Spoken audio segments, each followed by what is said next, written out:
Mesdames et messieurs, bienvenue dans cette édition du journal. Lancement officiel ce mercredi 2 juillet 2025 des épreuves certificatives des finalistes des ITEM et IM. À noter que c'est la conseillère principale du gouverneur en charge de l'éducation et de la santé qui a donné le go. Suivez le reportage de Rigobert Bazongo. Début officiel ce mercredi 2 juillet 2025, c'est toute l'étendue de la République démocratique du Congo des épreuves certificatives des finalistes des ITEM et IM. À Goma, le lancement de cet examen de fin du cycle a été fait par l'autorité provinciale représentée par Madame Chantal Mouré-Katete, conseillère principale du gouverneur de province en charge également de l'éducation et de la santé au Nord Kivu. Pour le pôle de Goma qui regroupe 10 écoles, 300 candidats finalistes ont été alignés pour ces épreuves. Et dans son mot de bienvenue, le chef de division provinciale intérimaire de la santé au Nord Kivu, M. Amissi, a présenté brièvement la catégorie des apprenants. Celle qui nous va venir au monde, les accoucheuses, ceux qui infirment ou confirment la présomption du clinicien, des techniciens de labo, ceux qui prennent le courage d'aller arborer la nature pour cueillir des plantes, des fleurs, des racines, pour que nous puissions consommer comme médicaments, les assistants en pharmacie, mais aussi ceux qui constatent et informe toute la communauté que le patient XY a cessé de vivre. Il est mort. Je veux parler des infirmiers. Ils sont ici réunis pour leur fête, pour être consacrés, pour entrer dans la grande famille des soignants. Pour nous, c'est une fête. Soyez à l'aise, les apprenants. De son côté, le représentant du MIP, M. François Mbundu, estime que la passation de ces épreuves constitue une étape de la vie et a saisi l'occasion pour dévoiler la mission de l'inspection provinciale de la santé au Nord Kivu. Je voudrais juste vous rassurer, chers finalistes, qu'aujourd'hui vous nous voyez devant vous là. Nous sommes nés comme vous. Nous avons porté les uniformes comme vous et nous sommes devenus ce que nous sommes parce que nous sommes passés par les chemins où vous voulez passer aujourd'hui, qui a commencé depuis longtemps. C'est pour vous rassurer que tout ce que vous êtes en train de traverser comme étape de la vie, ça vous amène quelque part. Et nous sommes fiers de vous comme jeunesse, parce que vous allez prendre notre relève. Signalons que la représentante de l'autorité provinciale a ouvert officiellement la malle contenant les items. Pour Chantal Mouré-Katete, qui a rappelé le serment d'Hippocrate, le personnel soignant constitue le garant de la santé de la communauté et le pilier de l'espoir. En tant qu'élève des instituts techniques médicaux, vous êtes appelés à devenir les garants de la santé de nos communautés. À travers vous, c'est tout l'avenir de notre système sanitaire qui se dessine. Vous serez demain infirmiers, techniciens, sages-femmes et bien plus encore. Des piliers d'espoir formés non seulement pour soigner, mais aussi pour écouter, soutenir et rassurer. Au nom du gouvernement provincial, sous l'administration de la FCM 23, je vous exprime toute notre fierté et notre soutien indéfectible. Vous incarnez l'espérance, la compétence et l'engagement. À noter que la représentante du gouverneur de province a clôturé cette cérémonie de lancement par la distribution des items aux apprenants. Au cours de son intervention au Conseil de sécurité, Madame Bintou Keïta, qui est la représentante spéciale du secrétaire général des Nations Unies en République démocratique du Congo, a émis le vœu d'une loi contre le racisme et le tribalisme. Suivez une fois de plus Rigobert Bazongo dans ce reportage. La MONUSCO veut voir en RDC s'établir une loi contre le tribalisme, le racisme et la xénophobie pour renforcer l'unité nationale. C'est entre autres recommandations faites récemment lors de l'intervention de Bintou Keïta au Conseil de sécurité des Nations Unies, parlant de la situation sécuritaire actuelle au pays. J'encourage tous les dirigeants à favoriser un climat de tolérance. Il faut privilégier le dialogue plutôt que la division et préserver activement la cohésion nationale. Elle est essentielle à la stabilité du pays.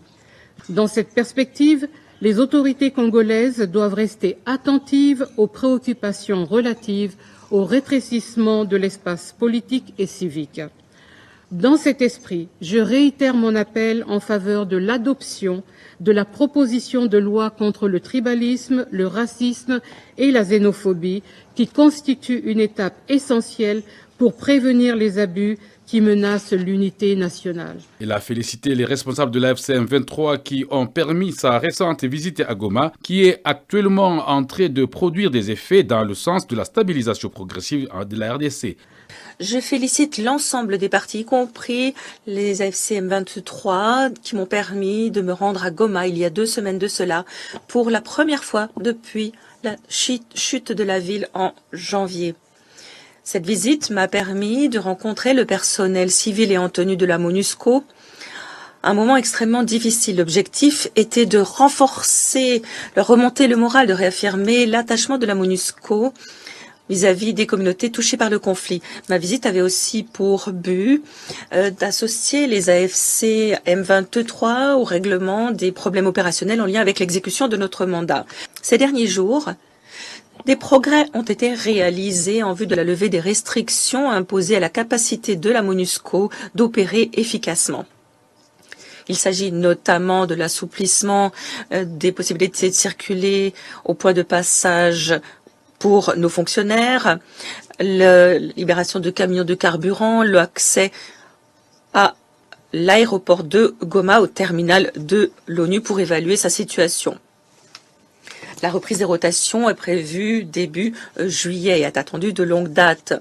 Elle permettra de doper le moral de nos troupes et représentera un soulagement.